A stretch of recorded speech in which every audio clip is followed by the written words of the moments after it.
paqja me ju të dashur miq dhe ndjekës të këtij kanali. Mirë se u gjetëm. Dhe mesazhi shpirtëror i ditës së sotme është pikërisht në Psalmi 27, vargu 14. Ku na thuhet: Ki besim të madh te Zoti. Je fort, ki zemër, ki besim të madh te Zoti. Dhe le ta komentojmë të varg për të marrë të vërtetën hyjnore. Dhe shohim që ky varg na jepet në një formë urdhërimi pra. Pra është një urdhër hyjnor i frymëzuar nga fryma e shenjtë. Dhe është ndarë në 3 pjesë dhe na fton që të jetojmë me besim të palëkundur. Thelbi i këtij vargu është që besimi te Zoti nuk mund të jetë pasiv. Besimi kërkon së pari një vendim, pra të marrësh vendimin që të jetosh me besim. Prandaj vargu thot je i fort, sepse tregon ose kërkon më saktë vendosshmëri nga njeriu që e ka marrë këtë hap të besimit për të jetuar një jetë vetëm me besim. Dhe së dyti na thuhet ki guxim. Pra guximi do thot ki zemër, siç na thuhet praktikisht. Pra tregon pikërisht qëndrimin e besimtarit gjatë gjithë situatave të jetës për të reaguar dhe jetuar vetëm me besim. Dhe çfarë na kërkohet tjetër? Shohim pikërisht përsëritet fjala besim. Pra besimi na theksohet pikërisht si çelësi i jetës së fitimtarit. Që do thotë ai që beson gjithmonë do fitoj. Pra mund të kemi sfida në jetë të dashur miq, po nëse nuk kemi besim se do ja dalim, atëre sfidat janë të humbura që në fillim. Madje mund të jemi humbës edhe kur nuk kemi sfida, kur nuk besojmë.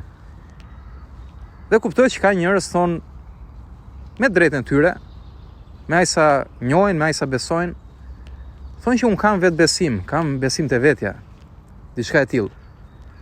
Dhe shumë mirë që kanë këtë lloj besimi, po për ne si të krishterë, fjala e Zotit na thret kemi besim akoma dhe më të madh se kaq.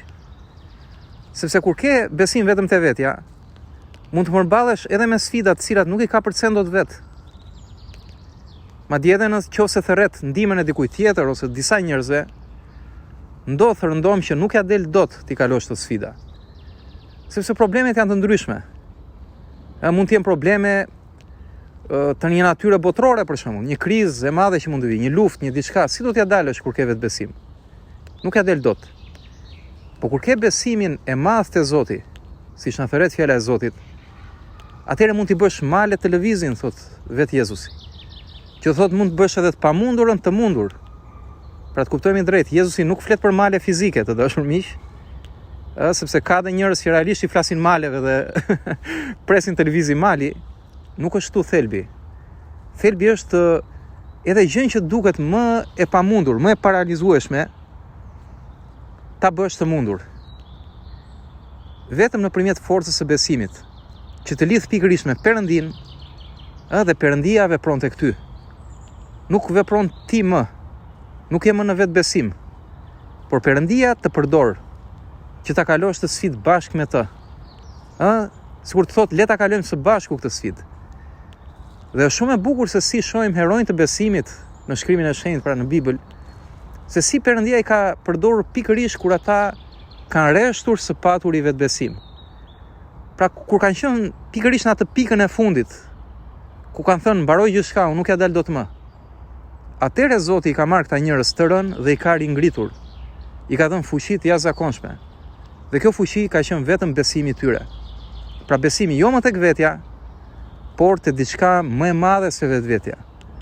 Te diçka më e madhe se krijimi, më e madhe se materia. Pra, këtë shohim te ky psalm.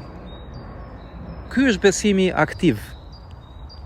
Besimi që është forcë, është një forcë fitimtare të dashur miq. Dhe këtu Zoti Perëndia nuk na thot rri në vend numëro. Jam besimtar unë dhe hiç.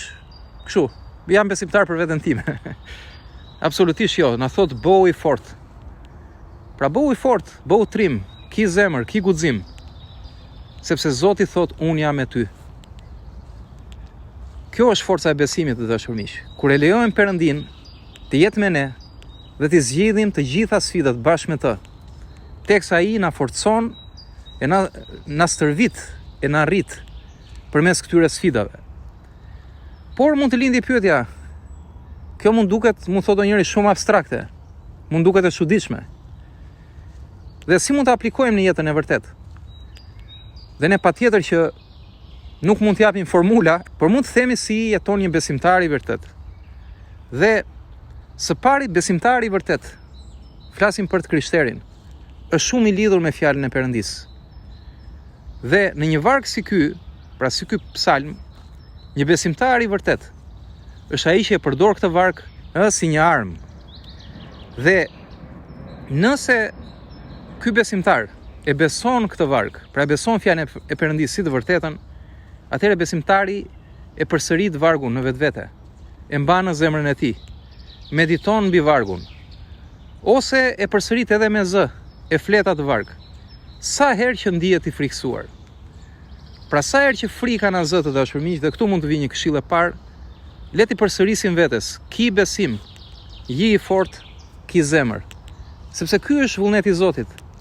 Dhe Zoti për këto momente na ka dhënë këtë fjalë, që sa herë që të na shfaqen këto malet që tham, përballë nesh që na duket sikur nuk i lëvizim dot, nuk i ngjisim dot, nuk i kapërcejm dot. Zoti çfarë na thot? Friksohu, qëndro pasiv, dorëzohu, demoralizohu as pak, na thot ki besim. Ky është çelësi. Pastaj thot ji i fortë, pra qëndro te ky besim dhe ki zemër. Pra kjo është, të dashur miq, hapi i parë. Dhe hapi i dytë është ta ndajmë të vërtetën, fjalën e Zotit, inkurajimin me të afërmit tan, siç po bëj dhe unë në këtë shërbes, lavdi Zotit, sepse kështu mund të inkurajojmë të tjerët me të vërtetën që mund t'i bëj të lirë nga çdo fuqi e frikës, nga çdo fuqi e errësirës. Një varg tjetër na thotë që frika nuk vjen nga Perëndia, të dashur miq. Perëndia na ka dhënë frymën e shenjtë, që është fryma e forcës, e dashurisë dhe urtësisë. Dhe kështu mund t'i, duke ndarë fjalën, mund t'i inkurajojmë të tjerët që edhe ata me fjalën e Perëndis, nëse mbajnë në zemër e besojnë, mund të luftojnë shpirtërisht betejat e jetës. Dhe së treti, po jo për në rëndësia, për besimtarët, në çfarëdo nivel besimi të jenë, vlen që të kujtojnë fuqinë e pafundme dhe të pakufizuar të Perëndis. Por kujdes, të dashur miq, Perëndia gjithmonë do veprojë sipas nivelit të besimit ton. Këto janë fjalët e Jezu Krishtit, kur i kërkonin diçka. Çfarë thoshte ai? Përgjithsisht, thoshte u bëft sipas besimit tënd. Dhe madje thoshte shko dhe u bëf sipas besimit tënd. Pra kështu na thotë dhe Zoti sot, shko thot. Pra shko vet, ec vet. Shko dhe bëj atë që ti beson. Ajo gjë do bëhet, se ky është vullneti i Zotit. Që gjërat të bëhen sipas besimit ton, tek ajo që ai mund të bëjë përmes nesh. Dhe kështu, të dashur miq, vëllezër dhe motra, zemra jon forcohet. Forcohet zemra, kur forcohet zemra, forcohet karakteri. Dhe kështu e forcon Perëndia karakterin, njeriu ton të brendshëm. Kur mendojmë se Zoti është më i madh se çdo sfidë e jetës tonë, le të shpresojmë dhe të lutemi që Zoti, Perëndia, krijuesi i universit, të na japi gjithmonë guxim, sot e përdit, të na forcojë që të besojmë më shumë tek ai. Edhe kur rruga duket krejt e errët, le ta mbushë Zoti Perëndia zemrën e kujdon me besim të palëkundur dhe të na kujtojë se ai është në kontroll, Zoti është në kontroll. Dhe kërkojmë të gjë në emër të Jezusit. Amen. Ky është mesazhi për sot, miq. Mos harrojmë një tjetër psalm 27. Psalmi 27 varguina thotë që Zoti është forca e jetës sime. Dhe kjo forcë është për te çdo gjë. Mjafton vetëm ta besojmë. Zoti t'ju bekojë dhe miru të gjofshim.